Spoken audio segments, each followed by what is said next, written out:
this business strategy, as you describe it, doesn't look good if after 3 years your enterprise goes bust. If after 3 years... You mean Ukraine loses? Right. You mean if Ukraine were just to lose? Yes. Got it. And that's a highly likely scenario.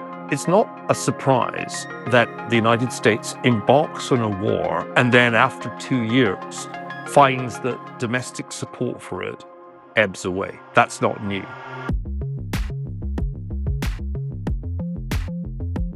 Niall Ferguson, where does this podcast find you?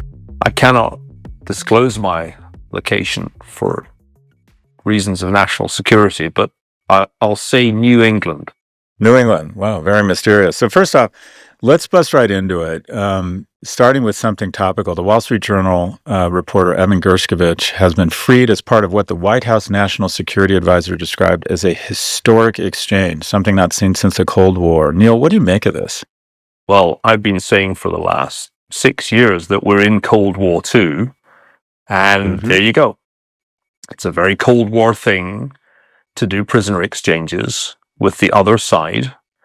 And so for me, it's fresh evidence, if fresh evidence were needed, that we're in a new Cold War. And Russia, as in the first Cold War, is on the other side. So, of course, is China, so is Iran, so is North Korea. But this is a good day because obviously Evan's release was something that everybody who has any connection with journalism was praying for. And although, of course, we've had to let some Russian spies go to get him out, I'm inclined to think that that is a price worth paying. Let me ask you, though, when Brittany Griner was exchanged for, this merchant of death, I think his name was Victor Bout, I was worried we were setting up a series of incentives that encouraged Russia and other kind of, for lack of a better term, axis of evil nations to take more and more people prisoner on unfounded charges. Do you have any, and we don't know what they're trading for here, but do you think this sets up poor incentives that will only result in more Americans being incarcerated? It's possible. On the other hand, they're not going to stop spying, and we're not going to stop trying to catch their spies. If the lesson of the Cold War is relevant here, that didn't produce an escalating cycle of prisoner taking. And so I wouldn't expect that to happen in this case, mainly because there are bigger pieces on the chessboard than spies and journalists. And in the end, the Cold War is like a massive game of chess. And these are pawns. Or if there were pieces smaller than pawns, they would be those. And the Russians have much bigger pieces that they want to move and bigger pieces of ours that they want to take, like, say, Ukraine. And in that sense, there's no obvious rationale in their accumulating more ill will by arresting more journalists. And I'd be surprised if it happened on a larger scale in the coming years. So let's use that as a jumping off point, talking about the war in Ukraine. Give us what you think the state of play is there, what you think a likely outcome is, and how you would approach it, or what advice you would have for Western policymakers as it relates to Ukraine. Well, there are two, perhaps more than two, but two plausible futures, depending on who wins the election on November 5th. In the scenario in which Kamala Harris wins, there'll be a continuity of the policy that has got us to where we are. And that policy has been outwardly to support Ukraine and its maximum war aims by saying Ukraine sets the war aims, privately to continue the war at such a level of support that Ukraine doesn't lose, but not at such a level that it can win. That policy, I imagine, would continue into the next 4 years if Harris wins, because I wouldn't expect a big change to the national security strategy or team. There'd be some changes, but I don't think there would be a huge shift. And the danger with that policy became obvious last year and earlier this year. If the US stops its support for Ukraine, then Ukraine loses. For 6 months, the House of Representatives cut off financial and military aid from the US to Ukraine. The Europeans couldn't compensate for the shortfall, and Ukraine started to lose the war because it simply cannot maintain its defenses along this now very long front without American support. And so the risk of a protracted war without a conclusion is that at some point we lose interest, or politics leads us to lose interest.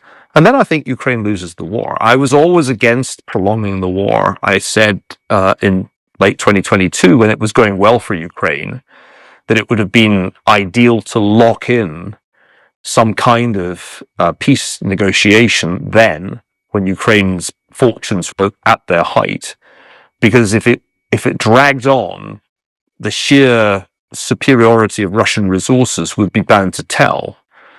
So that's one future, and it's not one that I, or indeed my Ukrainian friends, find very appetizing, especially because in this future, you'd expect a President Harris to be as easily intimidated by threats of nuclear escalation as President Biden has been. From a very early stage in the war, the Russians realized that if they said nuclear weapons, the Biden administration would kind of pull back. And this has put a lid on the support that the Biden administration has given Ukraine.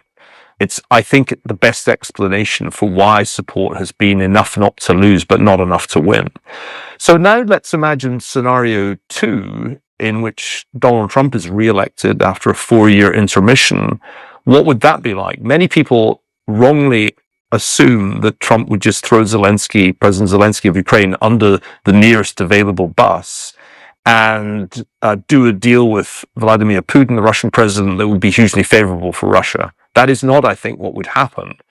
And the reason I say that is that one national security spokesman after another on the Republican side has come out against that kind of isolationist, the hell with Ukraine stance in recent months. If you look closely at what Trump says, if you look closely at what J.D. Vance said to the New York Times last week, you'll see that the Trump plan is radically different. The Trump plan is to put huge pressure on Russia, economic and military, make the sanctions bite more, make the weapons available to Ukraine more powerful in order to force Putin to the negotiating table. And then you're going to try and rerun the Korean peace of 1953, where you don't actually ever get to a peace agreement, but you have an armistice so the fighting stops, and then this nasty border just kind of stabilizes roughly where it is. I think that's the very different future that we'll get if Trump wins. That sounds like, in some, sort of an endorsement of the Trump plan as it relates to Ukraine. And what I would say is, and I don't know this as well as you, I'm tracking this closely, but I remember Trump saying, I'd have this done in a day. And my sense is that Putin and his supporters are bigger fans or are hoping for a Trump administration. But you think that actually a Trump administration would, in fact, go harder at Russia in the short term, trying to force a deal? Well, that's, I think, exactly what Mike Pompeo said in the Wall Street Journal earlier this week. He said the sanctions have not been enforced nearly hard enough. We need to go after the Russian banks. We need to really make the Russian economy hurt. We need to confiscate the reserves and make them available to Ukraine as reparations. And we need to step up the firepower that we give Ukraine in order to force negotiation upon the Russians. And I'm not endorsing Donald Trump when I say that makes more sense to me as a plan than carrying on with what we're currently doing, which I think will lead to Ukraine's defeat. The longer this lasts, and the more we drip feed weapons to Ukraine, the more likely it is that ultimately Russia's superior manpower, superior raw materials, superior resources together lead to victory. And we really have to avoid a Russian victory. So I think it makes sense to try and get to an armistice. And what's interesting is that if you talk to people close to Zelensky, they will privately say, we kind of prefer this to what we're getting from Biden, which is this drip feeding of support and this constant language of de-escalation. The problem about the word de-escalation, which the Biden administration loves as a word, is that in practice it means the opposite of deterrence. And you need to have some deterrence. You have to make it clear to Russia that it will cost them to carry on this war if you're going to have any kind of peace negotiation. Of course, it doesn't get done in a day. These things never get done in a day. It'll take 6 months to 12 months. And I don't think even at the end of 12 months, there'll be agreement on everything. But if you can get an armistice, a ceasefire even, that hugely helps Ukraine, even at the cost of accepting for who knows how long that the Russians control a part of their territory, and the frontier between them and the bad guys would be a very dangerous place for quite a long time to come. So just for the purpose of the discussion, some pushback. I see that Biden and Harris have distinctive some dysfunction in Congress that, as you said, delayed funding for the war for 6 months, which was, I think, I would describe more of a lack of leadership on the part of Congress, not necessarily Biden and Harris. And that this has been, in my view, I think of the president as the CEO responsible for allocating resources to their greatest return. I would argue this return has been one of the greatest investments the West has ever made. We've taken out, a third of Russia's kinetic power, defanged the reputation of the supposedly ferocious army, given Xi pause before he tries to invade Taiwan without ever even putting a boot on the ground, an American boot on the ground. NATO is out of its brain coma. Europe is finally unified. And I don't want to in any way diminish the incredible loss of human life on both sides. And then on the other side, this notion that the Trump administration would put forward more pressure. When I hear J.D. Vance consistently saying he's indifferent and doesn't care about Ukraine, you don't worry that it emboldens Putin to be less apt or inclined to accept some sort of deal or armistice here? I see the opposite. I see this emboldening Russia, not getting them to the negotiation table. The problem with your first point is that this business strategy, as you describe it, doesn't look good if after 3 years your enterprise goes bust. If after 3 years... You mean Ukraine loses? Right. You mean if Ukraine were just to lose? Got it. And that's a highly likely scenario. It's not a surprise that the United States embarks on a war and then after 2 years finds that domestic support for it ebbs away. That's not new. Domestic support for aid to multiple countries in Cold War I faded. And so to say that it's all the fault of the House of Representatives is to slightly miss the point. It was obvious from the outset that there would be a finite amount of domestic patience in channeling resources to a war in Eastern Europe that really ought to be much more a concern of Europeans than Americans. I think the risk that they ran when they said to themselves, which they did, let's keep this going because we're really destroying Russia's military capability. The risk that they ran was that in the end, if Russia won, albeit at a high cost, then Putin would be the winner. So I think this was a very poor business strategy, and I said so at the time. It would have been much smarter to try and push for a peace or at least an armistice when the war was going really badly for the Russians, which it was in late 2022, when they were driven back from Kharkiv. They nearly lost a large amount of their military outside Kherson. That was a moment when I think you could have attempted a negotiation, and we didn't do that because we thought, we're so clever, we're going to fight to the last Ukrainian and exhaust Russia's military. Point one. Point two, Vance has changed his tone because it's been explained to him and to Speaker Mike Johnson and to all the people in the House, this is what happens if Ukraine loses. And what's been fascinating to me, Scott, over the last 6 months or so has been to see that the isolationist faction within the Republican Party, which is quite well represented in the House of Representatives, has been routed. And the reason that it's been routed is that they had it explained to them in, I presume, intelligence briefings what would happen if Ukraine lost? And then they realized that not only would Putin be laughing, but so would Xi Jinping. And what's interesting in this past 6 months is that the argument that I made last year is now almost conventional wisdom amongst Republicans, namely that there is an axis of China, Russia, Iran, North Korea, that it is engaged in a Cold War against the United States and its allies. And a victory for Russia in Ukraine is a victory for Xi Jinping as surely as it's a victory for Vladimir Putin. Republicans have had that explained to them. They've had it drummed into their heads that if you let Russia win, it's a very bad outcome for the US and its allies, and a very good outcome for China and its allies. So I think there's been a big shift. Not everybody's noticed this, but I think it's very important because it means that Putin, who is certainly paying attention, is realizing that a Trump administration won't simply hand him Ukraine in a phone call. I think that scenario was never very likely, and it's certainly not going to happen now. Thoughts on the war in the Middle East? Well, we're speaking on what could be the eve of a new war, the one that is brewing between Israel and Hezbollah. The probability that that war happens this August is, I think, high now after the events of recent days. It's pretty clear that Benjamin Netanyahu came back from Washington and made like Al Pacino in The Godfather, and settled family business with the succession of remarkable hits against Israel's enemies. It's difficult for me to see that there isn't retaliation for that. I think the Israelis expect it. It's possible that the Iranians and Hezbollah duck because they don't want to be drawn into that conflict.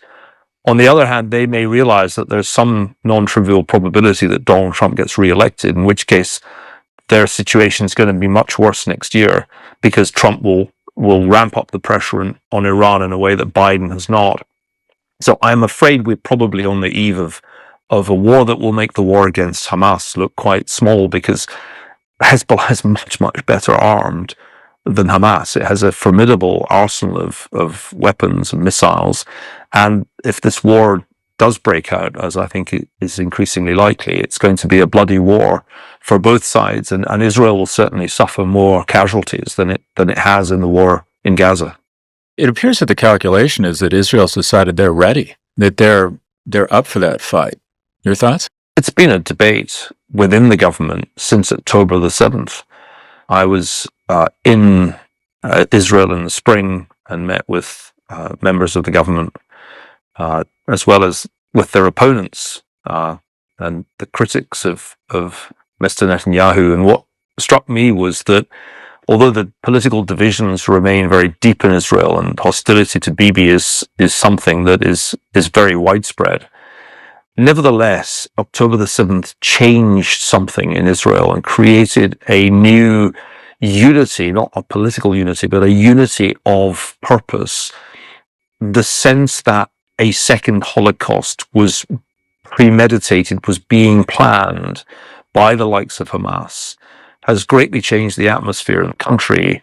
And it has made even my liberal friends in Tel Aviv more or less write off the idea of a Palestinian state and more or less acquiesce in a very aggressive policy directed against Hamas, Palestinian Islamic Jihad, and now Hezbollah. So if you go back to the days after October the 7th, when we were all reeling from the sheer horror of what was done by Hamas and its confederates, the debate that was going on within the Israeli government was, do we hit Hamas or do we actually go after Hezbollah?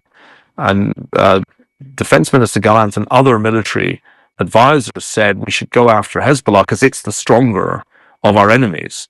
And the planes were on their way. They had taken off to hit Hezbollah when Netanyahu overruled that decision and said, no, we go after Hamas first. So as always, the Middle East needs to be understood partly through the lens of Israeli domestic politics. Many people forget just how important that is. Given it's the only democracy in the region, you have to follow its democracy closely. And that battle about when do we hit Hezbollah has been going on ever since October. And I think ultimately the realization is you can't postpone indefinitely a showdown. A, because they keep acquiring more weaponry. B, because your people near the Lebanese border were evacuated many months ago now, and they want to go back to their homes. You've got a very large displaced population that was moved away from the Lebanese border. If you want to get them back in time for the school year, you have to do this now in August. So I think, although one can never be certain, I think we're quite close to the brink of a new phase of the Middle Eastern conflict, which in any case is a multi-front war already. It's not just about Gaza, though that's what has dominated media coverage. It's also about Iran's direct attacks on Israel. It's about the Houthis. This is a very complex picture, but Hezbollah is the organization that poses the most clear and present threat to Israel. And sooner or later, there's going to be a showdown. And I think the argument that has been made by the Israeli security services and armed services is, why wait for them to hit us first? Why give them the initiative? If we take the initiative, then we're likely to suffer fewer casualties than if they do. Yeah, I felt as if, I don't know if assassinations are the right word or strikes, were pretty bold, and that Israel, the way I read it was Israel believes that they are coming to an end of the war in Gaza, that the tunnels are nearly taken out. They've kind of cut the region in half and controlling the flow of Hamas. I was actually struck by how bold this was, that they're effectively willing to open up a two-front war. Is that your sense of it? Yes, I don't think it's born of overconfidence, though. Rather the opposite. I think there's considerable disquiet about the extent to which Hamas has really been destroyed. There's a sense that Israel has to act now, because the longer it waits, the worse the situation becomes.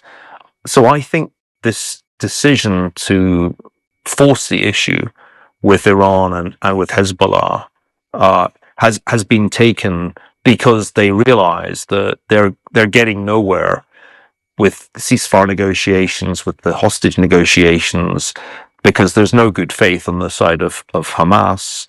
Their situation internationally is one of relative isolation. That's not new in the history of Israel. And the support that they've received from Biden administration has been tepid, ambivalent, and there are elements of the administration that clearly still somehow believe that you can reach a modus vivendi with Iran or resuscitate the Iran nuclear deal. So the Israelis have decided it might as well be now. It's not ideal, but if not now, when? Is our situation really going to be better next year? I think that's what's going on.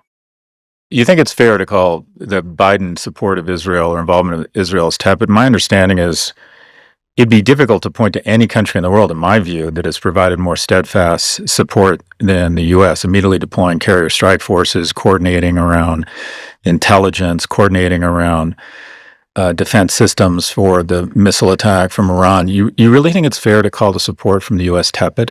Yeah, I do. I mean, because apart from the initial fine words that Joe Biden uttered, the support has been publicly, internationally tepid. Of course, these things are all relative. The US is more supportive of Israel than any European country. Yeah, I mean, there are European countries that are recognizing a Palestinian state this year, even though it doesn't exist, doesn't seem likely to exist. But if you compare Biden's administration with, say, Richard Nixon's in 1973, which was the last time Israel suffered a surprise attack, the scale of the support was far greater then.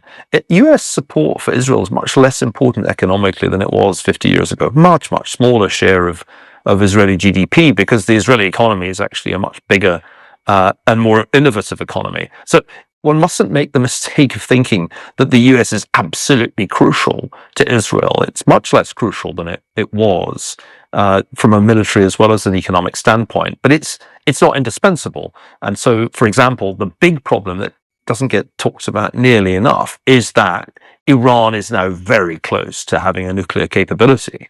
I asked a Biden official not so long ago, are you in fact acting like they do have nuclear capability? Are you treating them as if they already are a nuclear armed power? Because although you sent two aircraft carrier groups, they didn't actually do anything to punish Iran for its obvious complicity on October the 7th. And on the whole, the administration tried after October the 7th to pretend like Iran wasn't involved, which got hard to do when the Iranians unleashed a direct drone and missile attack on Israel for the first time in the history of the Islamic Republic. So I think this kind of ambivalence, which characterizes the administration as a whole, is in marked contrast to the support that Israel could count on in the 70s, when that support was absolutely indispensable. I'll add one other point. Back in the 70s, you did not have a wing of the Democratic Party, the progressive wing, taking the side of the Palestinians. And so the politics is very different in 2024 as compared with 1974. In 1974, the Democratic Party was pretty strongly supportive of Israel and had a significant Jewish element, which Nixon used to complain about because he would always bitch that he was doing so much for Israel. And where was the gratitude? Typical Nixon. But we're in a very different world today where, although Joe Biden's still kind of rooted in that era, and I think he means it when he talks about the US commitment to Israel, there are plenty of people to the left of Joe Biden who certainly don't feel that way. We'll be right back. So let's move to the U.S. You said that Vice President Harris is a California Democrat through and through, therefore it will be hard to draw in moderate voters.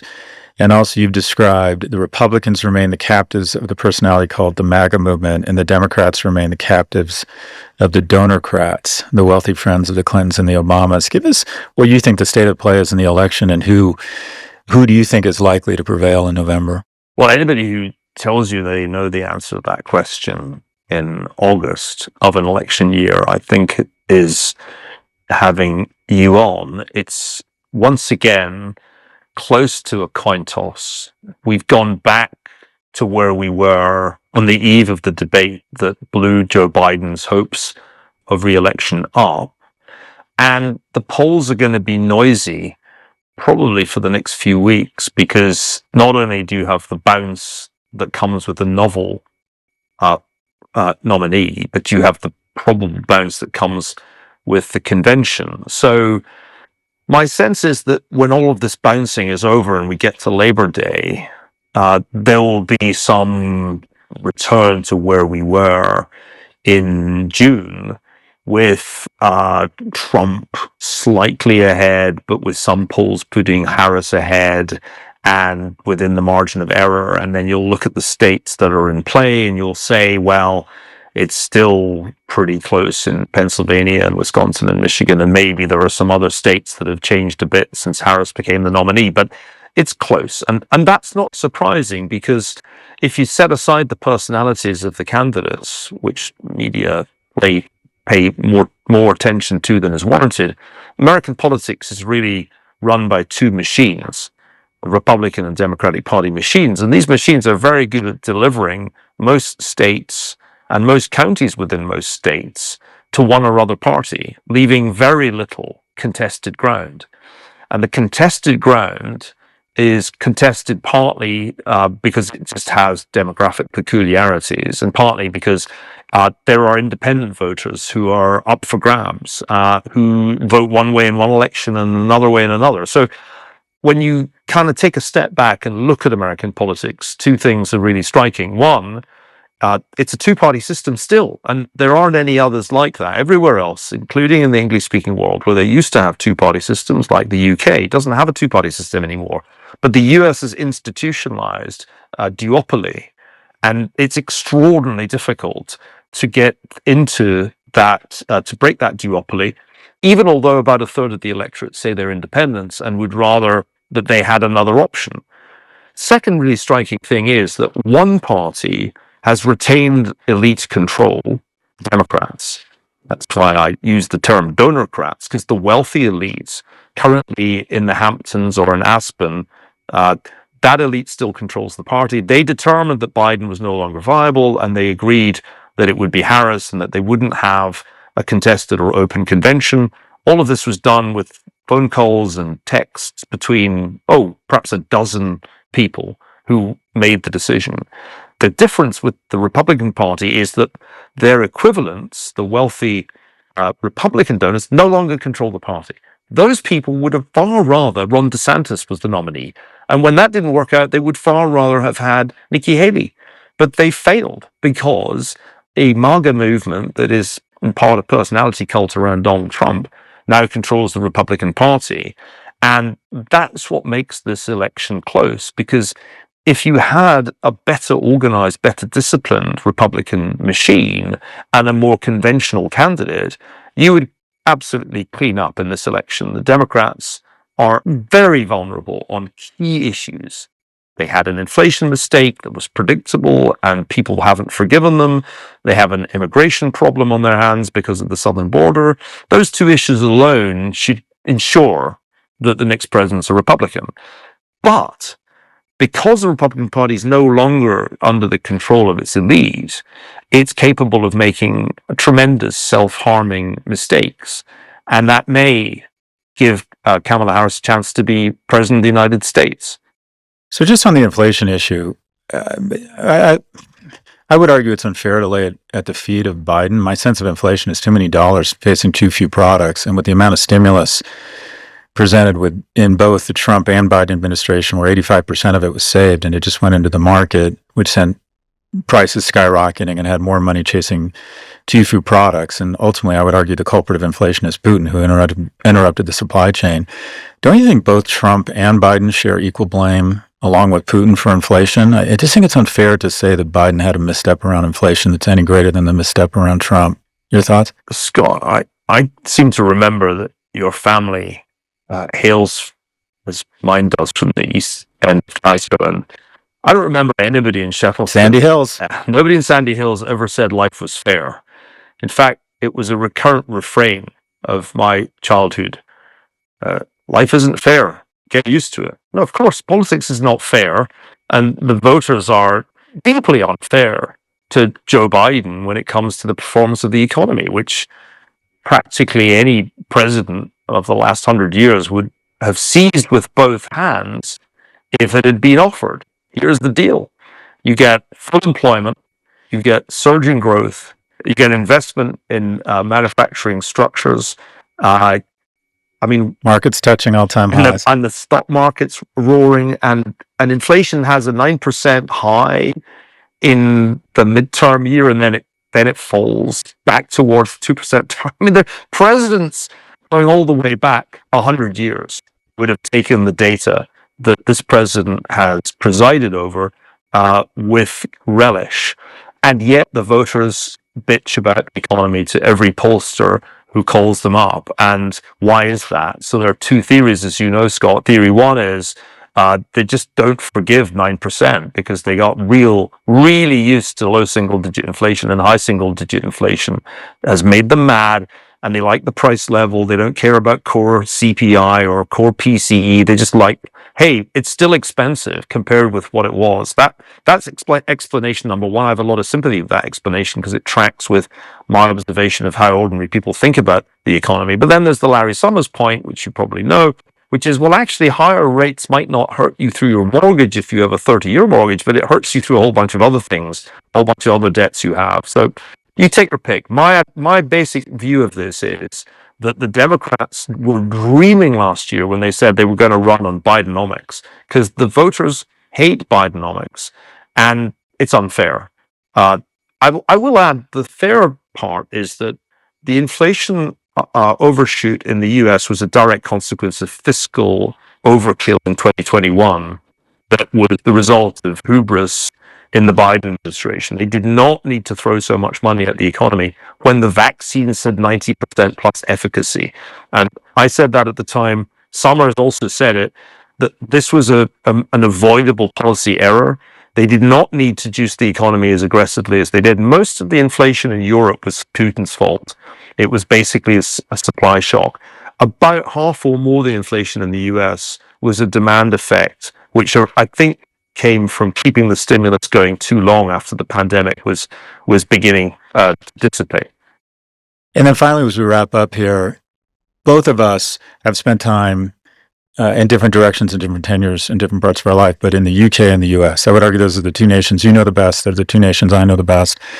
And my understanding is you're now spending more time in the UK after spending a lot of time in the US. Can you compare and contrast what the difference between business and politics and general lifestyle between your observations, having spent time in both countries, and what it says about us? Yes, well, Britain, the United Kingdom of Great Britain and Northern Ireland, to be precise, is, despite a brief foray with Republican government in the mid-17th century, a monarchy that retains a hereditary aristocracy, even though they've just lost their seats in the House of Lords.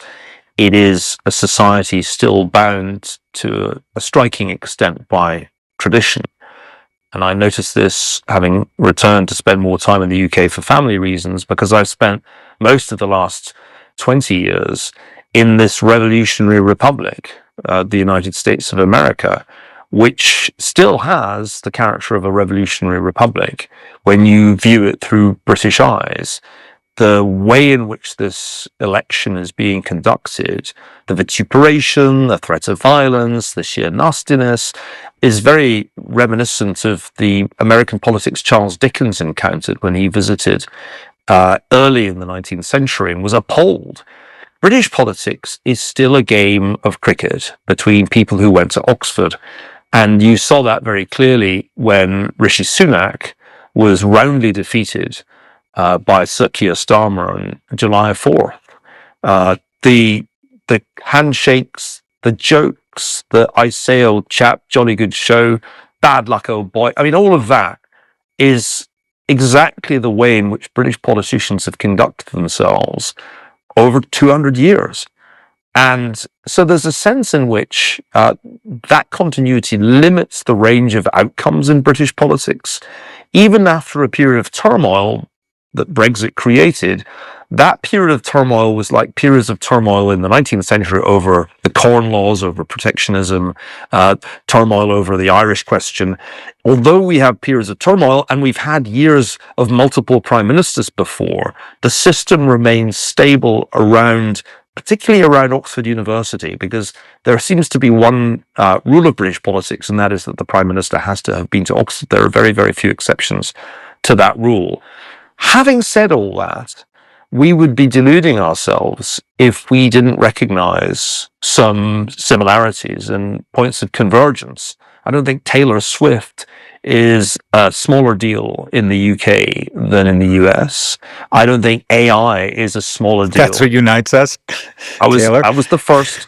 The second was, of course, AI. And the third is this potential for conflict over immigration. It's tragic that 3 little girls were murdered by, it appears, the teenage son of immigrants from Rwanda when the girls were attending a Taylor Swift dance class. And this has unleashed a kind of classic summertime period of violence in the UK that reminds us that it's not all cricket and well done, old chap, that some of the trends that have produced populism and political violence in the US are in fact still to be found in the United Kingdom too. It's interesting. If I understand you correctly, you're saying the coarseness of our discourse in the US might be a feature, not a bug. Oh, it's absolutely a feature. And visitors commented on it from very early on in the Republic. The sense that politics in America is a contact sport, perhaps even a blood sport, whereas in Britain it's cricket. That goes back a very, very long way indeed. But, we're divided by a common language, united by a great deal of increasingly global popular culture, and both the United States and United Kingdom face the same sociological dilemma. We are aging societies. Half of the electorate in the United States is over 50. It's somewhat similar, perhaps even older in the UK. Older voters are not only more numerous relative than they used to be, but they also turn out at higher rates than younger voters. And older voters want two contradictory things. They don't really like inflation. That's nothing new. But they also don't like immigration. The problem is that if you don't have large-scale immigration, the inflation would have been higher. Think about the counterfactual of closed borders in the period of the last 4 years. Inflation would certainly have been higher because the tight labour markets would have driven wages up. And so it's very hard to satisfy what old American and old British voters want. They also want healthcare. In the US, this manifests itself as a sort of health insurance inflation problem. In the UK, the National Health Service rations healthcare, and so everybody's always grumbling that they take weeks to get a doctor's appointment and months, if not years, to get a surgical procedure. But it's the same basic problem. It's just that the systems are radically different in the way that they work. So as I go back and forth across the Atlantic, which I have to do far too often, I'm struck by the fact that although we think of ourselves as being very different, and in some institutional respects we are, there's real convergence in the experience of being British and the experience of being American, whether you're an oldie or a Taylor Swift fan. Sir Niall Ferguson is a Milbank Family Senior Fellow at the Hoover Institution, Stanford University, and a Senior Faculty Fellow at the Belfer Center for Science and International Affairs at Harvard. He's also a columnist at the Free Press and the author of 16 books, including The Pity of War, The House of Rothschild, and Kissinger, 1923 to 1968, The Idealist, which won the Council on Foreign Relations Arthur Ross Prize. In 2024, he was knighted by King Charles III for services to literature. What a nice moment for you, Neil. Congratulations on that. That's a nice, just a really nice thing for you and your family. And he joins us from somewhere in New England. Neil, I always love hearing from you, as do our listeners. It's just you just kind of have, your comments are totally puncturing and open me up to a viewpoint, quite frankly, that I don't share most of the time. But really appreciate all your good work, and welcome back to the UK. Anyways, it's great to catch up with you.